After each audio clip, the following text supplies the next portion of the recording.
Help! On the day before my grandchild's funeral, a faint voice came from somewhere. Huh? What? As I listened closely, it seemed to be coming from inside the coffin.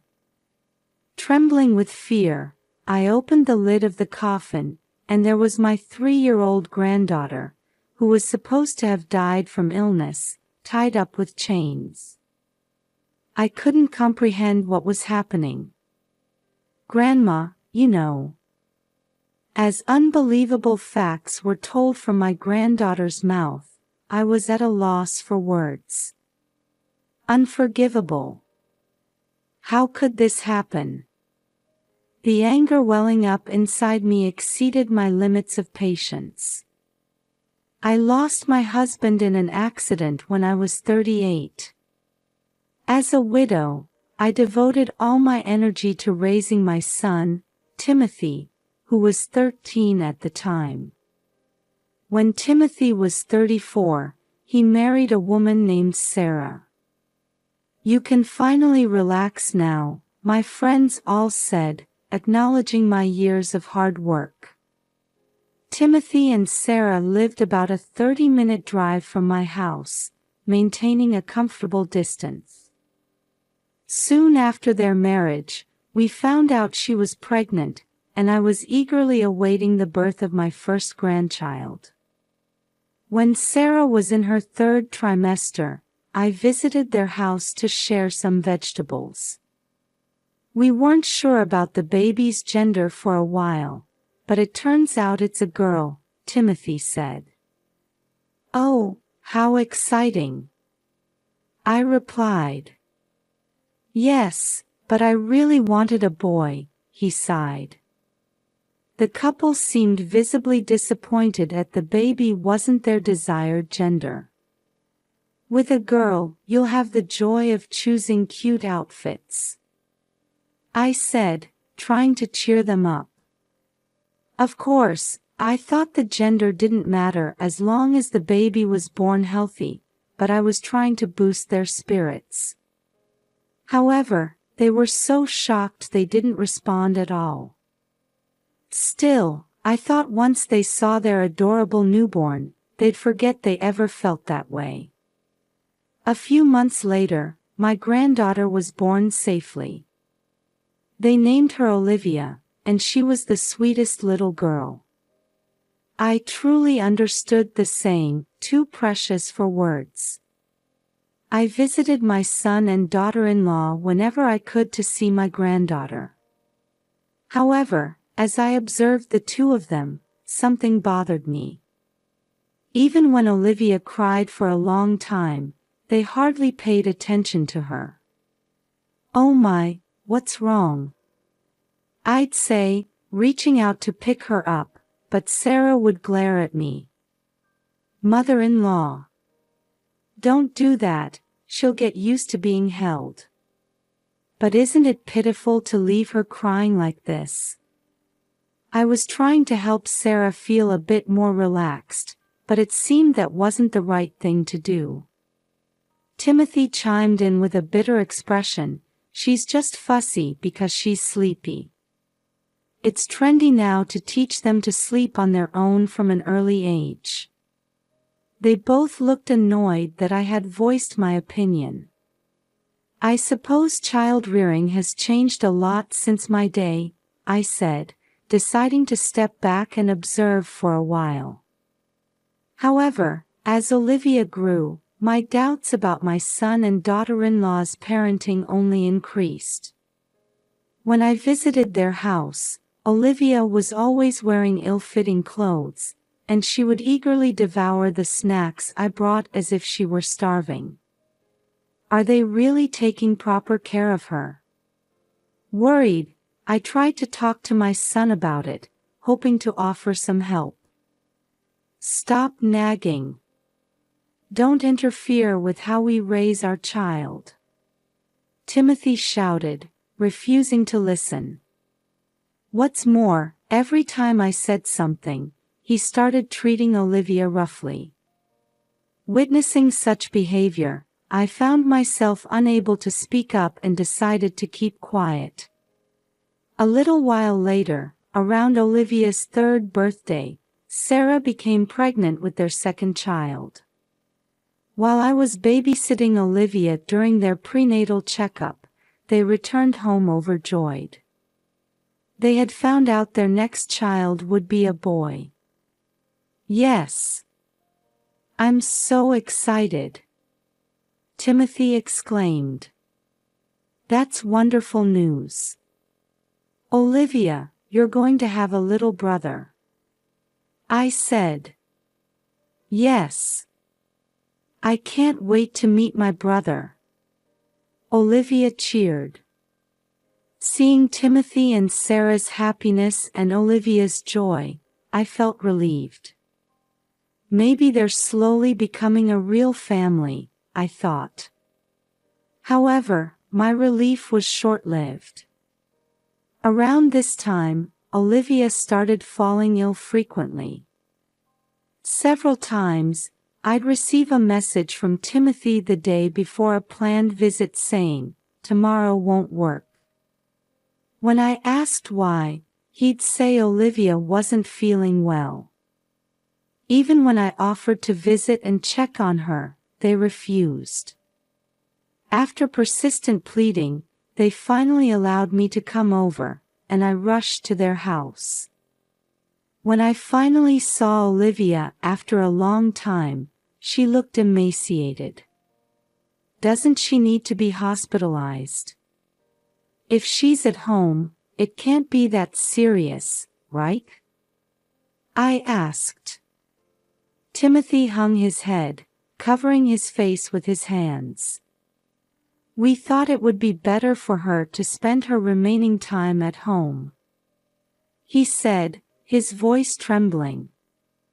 Hearing my son speak like this, I knew something was terribly wrong. "What's her diagnosis?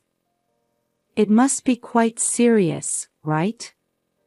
I was filled with disbelief and a desire to take Olivia's place if I could.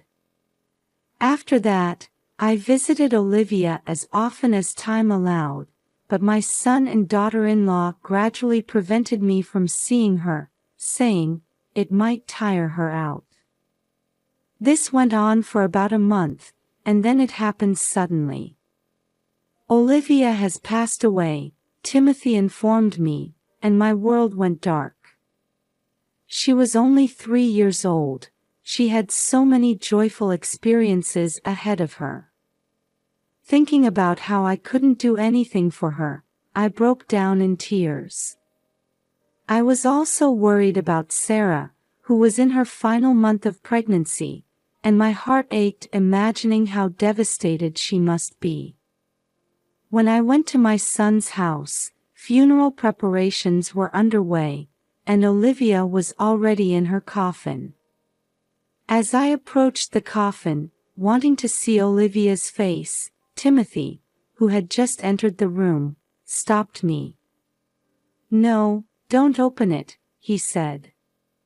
"She went through tough treatments, so her body is in bad shape.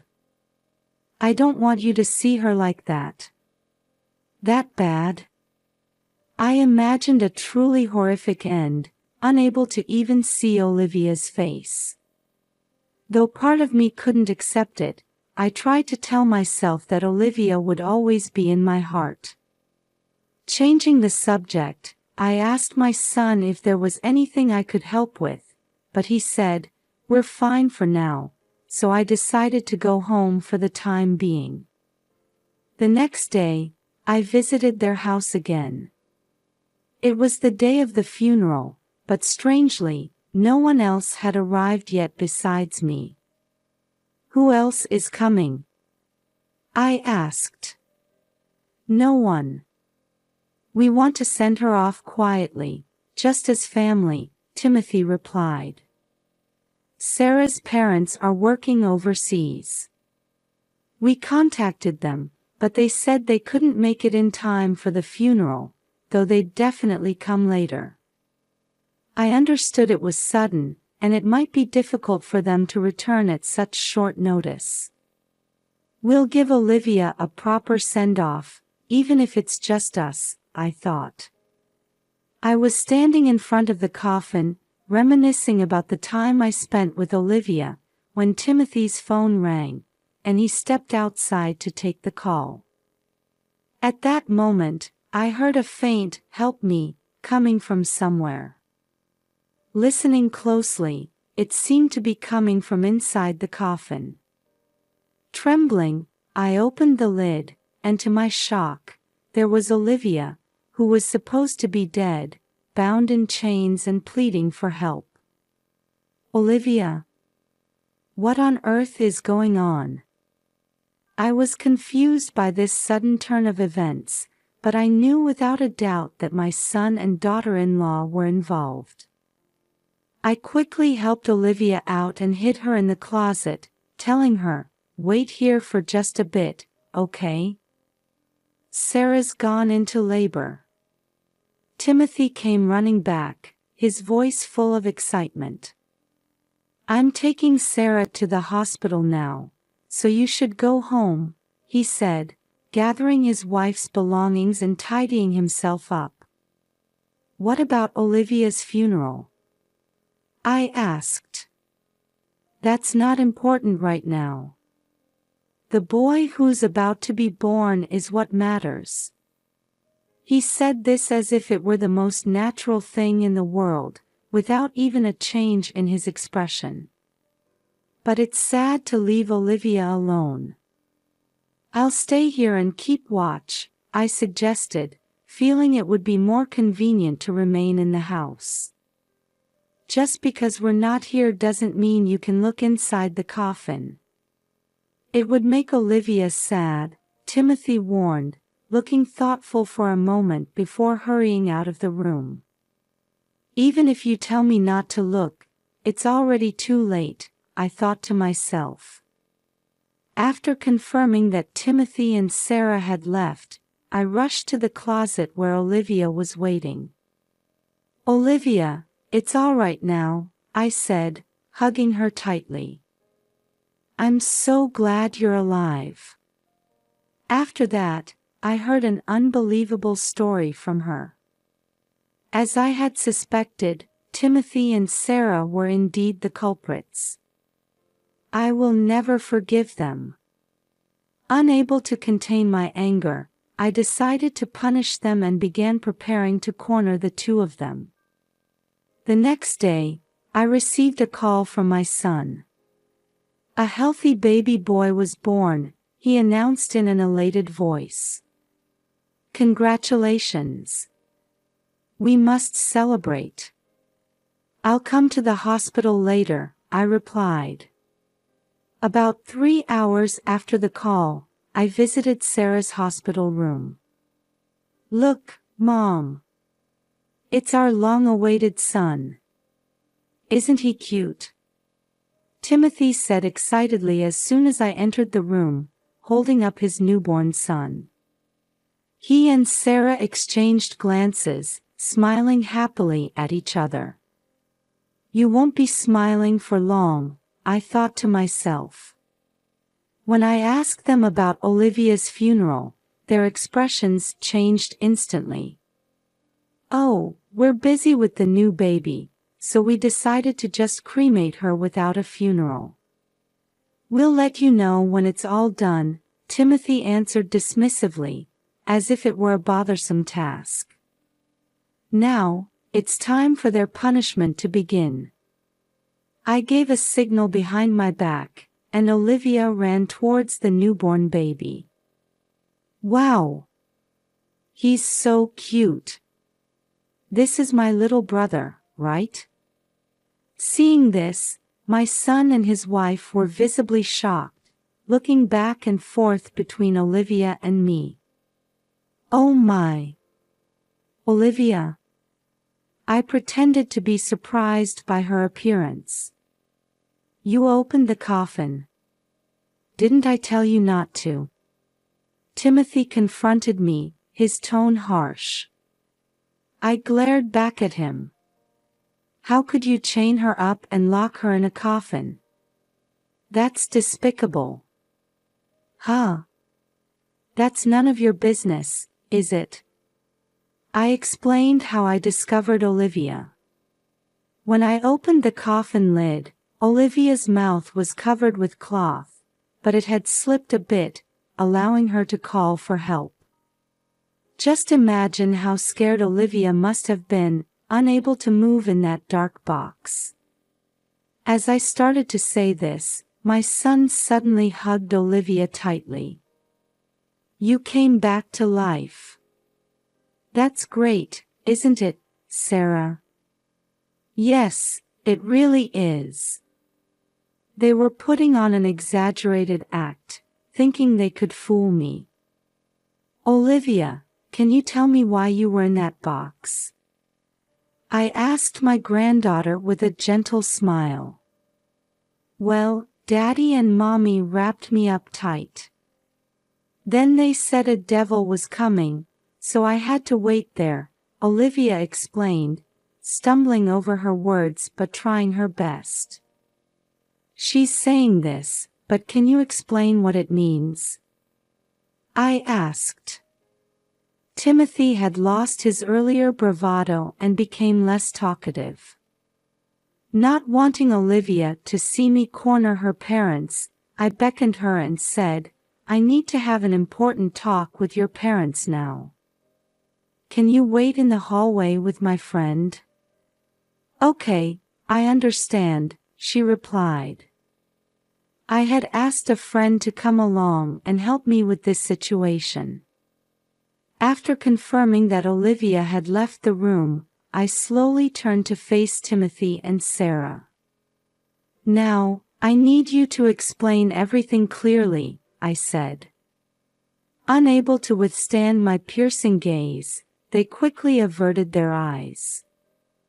You can't believe what a child says. That's right. She's only 3 years old. Her memory can't be trusted. They desperately tried to deny their actions, refusing to admit what they had done. I took out a notebook from my bag and held it out to them.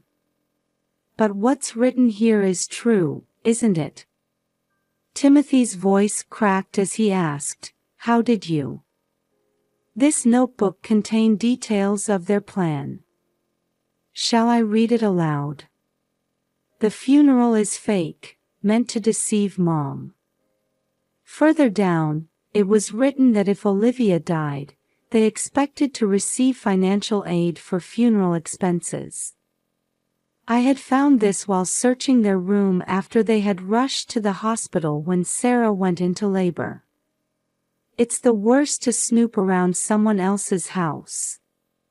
But that's just notes I took about an interesting mystery drama I saw on TV the other day, my son declared boldly, snatching the notebook from me. He looked triumphant, but of course, this wasn't the end. Then what about this? I said, pulling out another document from my bag and thrusting it at Timothy. What's this all about? He demanded.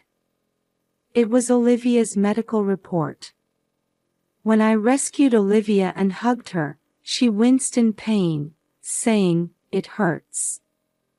When I lifted her clothes to check, I saw several bruises on her body. Suspecting my son and daughter-in-law of mistreating her, I immediately took her to the hospital. The doctor told me, this child has been regularly subjected to physical abuse, and her nutritional state is poor. Is she not being fed properly?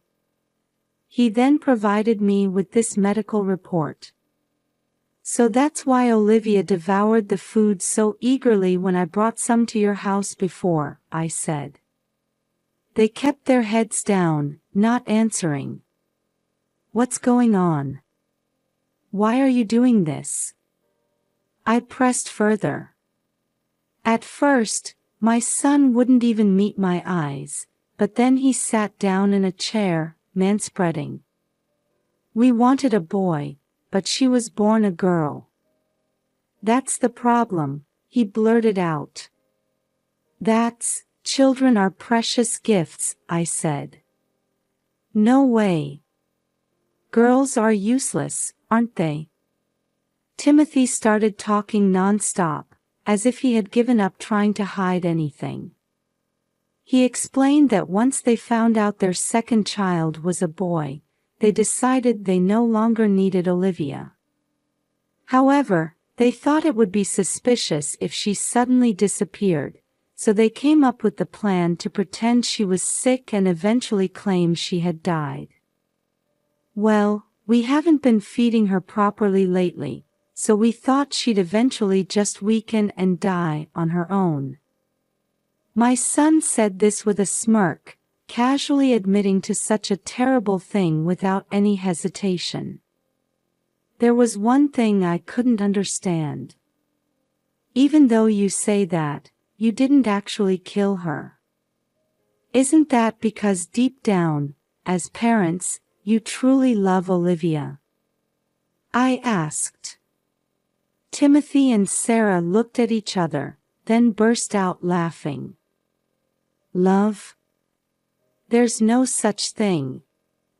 If she died, we'd lose the child support payments and our income would decrease, right? That's right. The only one we want to love is this son, Sarah said, lovingly stroking the baby's head she was holding. At that moment, I realized my anger had reached its peak. If that's the case, there was no need to chain her up and put her in a coffin. I shouted, suppressing the urge to slap them both. However, my anger didn't seem to affect them at all. But that wouldn't create the right atmosphere, you know. Besides, kids can do unexpected things, so we thought it would be safer to keep her restrained and locked in the coffin, my son said matter-of-factly. My body trembled with rage at his nonchalant attitude. Also, you always come to our house and dote on Olivia, so we were worried she might tell you what we've been doing to her someday, Timothy continued. So that's why you pretended Olivia was dead. You thought I wouldn't come around anymore? I asked. Bingo. Timothy said with a grin. Now that we have our boy, you can have Olivia if you want her, he added. That's right. We don't need her anymore, so do whatever you like with her, Sarah chimed in. They were treating Olivia like an object, and worse, they seemed to be enjoying it. Before I knew it, I had grabbed my son by the collar. Want to fight? I won't go easy on you just because you're my mother, Timothy said provocatively. But I realized that if I gave in to this, I'd be no better than them. So I let go of my son and glared at them both. I'll raise Olivia and your newborn son myself, I declared. What? Are you crazy? We're not giving up our son. No way. They shouted angrily. It was time to deliver the final blow of my punishment. I've already reported this incident to the police and Child Protective Services. You should be prepared for how the authorities will judge parents who abuse their children, I said. As soon as I said this, Sarah grabbed Timothy's arm and kept shaking it, pleading, "What are we going to do?" over and over. But Timothy just stood there, dumbfounded, unable to answer. I think the police might be arriving here soon, I added. Wait a minute. What if they really take our son away? What should we do? Timothy asked. That's not my problem. You brought this on yourselves, I replied coldly. We'll take good care of Olivia from now on, so please tell them your report was a mistake, they begged, bowing their heads to me. As if I could believe that. I said, pushing them away. They muttered, "What should we do?" and slumped down where they stood. After that, Timothy and Sarah were arrested, and the children were temporarily placed in protective custody. The incident was widely reported in the news and weekly magazines, with my son and daughter-in-law's names and faces exposed. Even after they're released from prison, they'll likely live the rest of their lives being pointed at and whispered about. As for me, I ended up taking in and raising both grandchildren. With another precious little one added to my life, I can't stop smiling. My friends tell me, "You look so youthful these days."